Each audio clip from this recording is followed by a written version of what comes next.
Good day, everyone. This is Tiffany Mills Howell, licensed clinical mental health counselor and personal and professional development presenter. Today, we will be talking about professionalism and effective communication in the workplace. What does it look like? So let's start with what professionalism looks like. So, according to the U.S. Department of Labor, professionalism is communicating effectively and appropriately and always finding a way to be productive. Now, being able to effectively communicate and being able to know what appropriateness is sometimes can be difficult for people. But throughout this presentation, hopefully I'll be able to paint a picture so we can see what that actually looks like. Professionalism should be shown by everyone within the company, but let's go ahead and break it down into different staff and different customers. So first, the manager. Manager should show professionalism towards staff and towards customers, patients, members. The staff shows professionalism towards management, towards other staff, and towards customers or patients. So as a teenager, when I used to work at Chick-fil-A, I used to always hear the customer is always right. No matter what, the customer is always right. And when the customer came in, if they had a complaint, if they had an issue, we took care of the issue. Of course, we apologized, no matter how the customer came into the restaurant. But as an adult, as I continued my journey of learning, continued in college, have been in leadership positions, I learned that even if the information that the customer is given is correct, they should still be held responsible for how they communicated those things or for their actions or what words or tone that they use. So just like the manager and the staff are held responsible for their actions and their communication, we should also hold customers in the same way. But we as professionals can be able to explain to the customer or be able to respond to that customer in a professional way. And we may say, Mr. Johnson, I thank you so much for your concern. Right now, if you can lower your voice so we won't disturb the other customers within the building, or let's go to my office and talk about this. So, finding a way that is appropriate to be able to hold the customer or the patient responsible, but also being able to provide good customer service. Communication. So these next couple of slides, we'll be talking about 4 ways to communicate. And I'm pretty sure probably everyone who's listening to this webinar has gone through some training about communication or discussed it in different groups, what type of communicator you are, what type of personality you have associated with that communication. So we're going to go through these, and as we go through them, really listen to what type of communicator each one is, and I'll give some examples. And you think about, is this the type of communicator I am? And if it is, am I okay with that? Or would I like to change to a different type of communicator? Or do I find myself communicating this way with this person and another way with another person? So really think about those things. So a passive communicator. A passive communicator acts indifferently, yielding to others. So let me give you an example. Let's just say we were in a meeting at work and person A or staff A made a comment, but then staff B interrupts and gives a difference of opinion. So staff A gets quiet and starts looking down at the floor, and they may want to acknowledge that they were interrupted, but they won't do it. Instead, they'll inwardly be upset and resentful, but they won't outwardly say anything. So that's a passive way of communicating. All right, let's move on to the next type of communicator. So, an aggressive communicator. An aggressive communicator speaks in a loud and demanding voice. They maintain intensive eye contact and dominating or controlling others by blaming them, trying to intimidate them, criticizing them, threatening or attacking them. And that's just a couple of those traits. So, they may have other traits that they display too. So let's look at an example of that, of an aggressive type of communicator.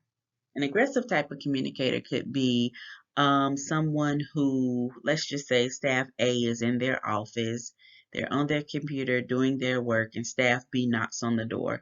And before staff A can even say, come in, staff B comes into the office and says, look at this paperwork. You have done this paperwork incorrectly, and continues to just demean them and say, if you were paying attention, you wouldn't have made these mistakes, and just making comments like that. So that's an aggressive communicator. Someone who doesn't even think about what they're saying. They're just saying what's on their mind. They're just saying, whatever is coming out of their mouth, and they're not even caring how they're saying it, what they're saying, who they're saying it to. So let's discuss communication through a passive aggressive person. Number 3.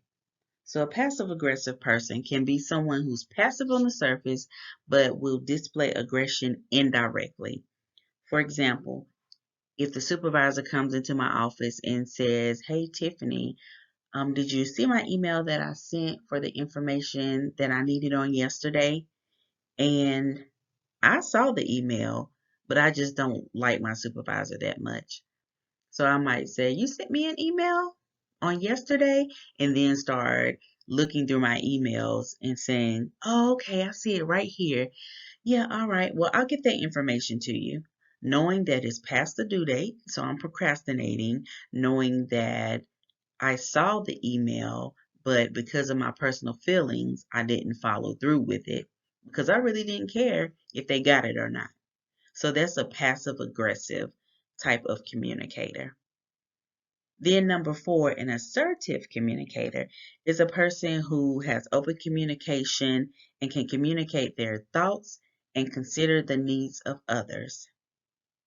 For this one, I'll use the example of a supervisor being in a meeting and saying, hey staff, what do you think are some concerns or some things that we can improve in for this next year? Asking their advice and asking them to come up with solutions so that they can be able to discuss and talk about these things. So that person who has that open communication, they consider others' needs and others' thoughts. So looking at all of these type of communicators or communication ways, where do you think you fit? Where do you think you fit right now? And where do you think you would like to fit in the near future? We've talked about professionalism, and we've talked about 4 different ways to communicate our communicators. So let's put both of those together and discuss how to put effective communication into practice. So how can we put this into practice on a manager level, on a staff level, and on a customer or patient level? So as a manager, it's your job to figure out how are we going to be able to work the best as a team? Because one person is not more important than the other. One position is not more important than the other. So how can we work as a team? Look at every person's job duties. Provide expectations for individuals pertaining to their job duty, or everyone, these are my expectations for everyone, but then we're going to break out into, for your position, we're going to add these expectations. For your position, we're going to add these expectations. So being able to say, this is how we should look as a team. And these are the expectations that I have for you. And some people may say, well, I don't want to be too bossy. Number one, you are the boss. You are the manager. So that is your job. But number two, when a person comes within an organization, they want to know that I'm doing what you hired me to do. And unfortunately, I've seen over the last couple of years organizations not having that great orientation when you first come in, where you give explanations or expectations of staff, and so they really don't know what they're doing, and then it eventually shows. So just going back to laying down some good foundation as a manager, showing appreciation. Everyone likes to be appreciated. And showing that appreciation doesn't have to cost a whole lot of money. It doesn't have to be something big and grand. It can be something as small as, hey, I have a card for you, a thank you card for all the great work that you do. It can be if companies do lunches, like if they have that in their budget, it can be lunch on the company. Always great to get a raise or to get some type of incentive. So whatever you can do to show that appreciation to staff, I know that it will put a smile on their face. And also it will motivate them to even work harder than they're already working. And be available. A lot of people say, I have an open door policy, but either literally your door is always closed or people don't feel comfortable talking to you because you may not be available. And just being able to be available for your staff if they have any concerns, if they have anything that they just want to talk about, being available for them and letting them know that you don't have all the answers, but if you don't have an answer, you're going to get it. If they need to talk to you about something personal, because unfortunately, we go through things in our lives outside of work that sometimes we may bring to work because of the intensity of it or whatever it may be, but being able to help them process that so that they can be able to get back to their job and do the best they can on their job. And last but certainly not least, respect. Respecting each staff is very important. Respecting the staff and not showing any favoritism. Everybody puts their pants on the same way. Um, so we want everybody to be respected, no matter your title, your position, no matter if I've known you for 5 years or if I've known you for 5 weeks. Respect. Now let's move on to staff. How can staff provide professionalism and effective communication? How can they put that into practice? So having a positive attitude. No one wants to be around someone who's always in a negative or bad mood. So coming into the building, one of the things that I like to do every day is coming to the building. When I come into the building, when I enter that door, my personal stuff is to the side and I'm here for my patients. I say good morning to people as I'm going down the hall. If they're not there when I first come down the hall, when I see them for the first time that day, good morning, how are you doing? Or how was your day? Just something really simple. Just having a good positive attitude can change the environment. Showing support, being able to, as I said, for the manager, work as a team, but staff working as a team, showing that support. If someone has 10,000 things that they're doing and they just need you to help them do this one thing, being able to be there to help them help a customer or a patient or to answer the phone, whatever you can do to support each other. Body language.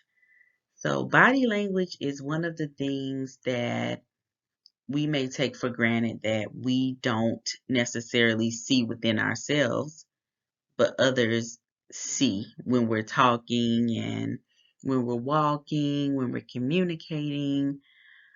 Body language, being able to be aware that body language is there and I want to make sure that I'm displaying positivity. I want to make sure that if I do have a question or questioning something that a patient may be saying, that my manager may be saying, that another staff is saying, I don't show in my body like my frustration and my irritation. Just listen. And once you listen, be able to be honest. And if you are frustrated or if you don't understand, being able to say that in an appropriate way. But our body language is the first thing people read when they're communicating with us. So keeping that in check. And respect. Like I said, for the manager, it's the same as for the staff. Respecting each other. Respecting everyone who comes in and out of that building is very important. All right, so customer and patient. So if you are a customer and or a patient, which we all are at some time or another when we go outside the house and we go into a store, we go into the doctor's office, we go somewhere where somebody is providing a service. We are considered a customer or a patient or a client. So how we communicate too can affect different our different interactions with different people. And we should always try our best to be professional. So being able to listen to respond. So when someone's communicating with you at a doctor's office, you want to listen to that person to be able to respond, not listen to react. There is a difference.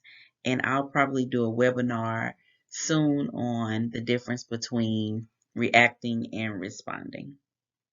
But pretty much being able to listen to process so that you can respond appropriately using proper language. In the field that I work in, there are patients who call and they may be frustrated and irritated and going through a mental breakdown because I am a mental health therapist. And sometimes they don't use the proper language, which they may curse the staff out because of frustration, because of whatever it may be. But I challenge us to be able to be aware of, okay, I might be upset right now, but yelling and screaming at this person is not going to help the situation. So, using the proper language, being patient with that person on the other end of the phone or that person in front of me, suggesting solutions. So, being able to say, hey, I'm not sure if your company can do this, but if you can, then this may work because I was in a situation like this before and that worked. Any type of solutions that you may have to a problem instead of getting an attitude, getting nasty with the employee or with the staff, being able to provide the solution so things can run as smooth as possible. And again, respect. All three of these have respect in there because as human beings, we should just respect each other. It makes things work better. Now we're at the time where we take all of this information that we have learned, all of this information that we took in, and it's time to evaluate. Time to look at where we are professionally as a team, or look at where we are in our position, look at where we are individually, and determine what's working, what's not working. And being able to even survey your staff to see, hey, what's working? with these policies and procedures, or what's working with how we do this thing, what's not working with how we do it. Because I'm going to tell you, in the, well, I've been working since I was 15 years old, and I am now older. And so, in the years that I have been working, I can honestly say that if you survey the people, if management surveys the people who they consider staff or employees, they will learn so much, so many ways that they can do simple things to improve. It doesn't have to be something big and gigantic, but we have to be willing as managers and supervisors to actually listen to the staff, because they're the ones that are on the floor. They're the ones that are putting in that hands-on work, or they see all the processes and how it actually plays out. As supervisors and as managers, we may be making policy and procedures off of our knowledge or off of what we think should happen or ways that we think things should go, but the employees know because they have to put those things into practice. So being able to survey them so we can see what's working and what's not working, so we can continue to be professional. Being able to find ways to improve. Improvement may come with something as small as, hey, instead of using this word on our paperwork, let's use this word. It can be something as big as making sure that we're including everybody, inclusion, making sure that we are not excluding anyone by the different types of terms we use, the different language that we use. So being able to provide those things so that we can improve with the customer service or with the services that we give to our customers, being able to improve with management and staff relationship, with staff and staff relationship. So it's time to evaluate, time to sit back and begin to write these things out. See what the issues or concerns may be, and come up with solutions and be able to implement those things. Because if we come up with solutions and we keep it on paper and we don't do anything about it, pretty much we've wasted our time. But if we're able to do something about it, then it will make sure that we improve in different areas. And the staff will probably be happier. The employers are going to be happier. The customers are going to be happier and be able to receive the service that they know that your company can give them. Thank you so much. Thank you so much for attending this webinar, listening to this webinar. I really hope that it helps your company, your employers, your employees to begin to look at professionalism and look at communication and see how they can put those two things together in order for you all to continue to provide the best customer service you can. Again, my name is Tiffany Mills Howell. I am the owner of Enhance Your Life Center. I am a licensed clinical mental health counselor and personal and professional development presenter. So if you want to, go ahead and head over to our website at www.enhanceyourlifecenter.com and check us out. Check out the other services that we provide. And also, you can send me an email at tiffanyMH@enhanceyourlifecenter.com and let me know what you thought about this webinar. And also let me know about any other webinars that you may be interested in. Thank you again and enjoy the rest of your day.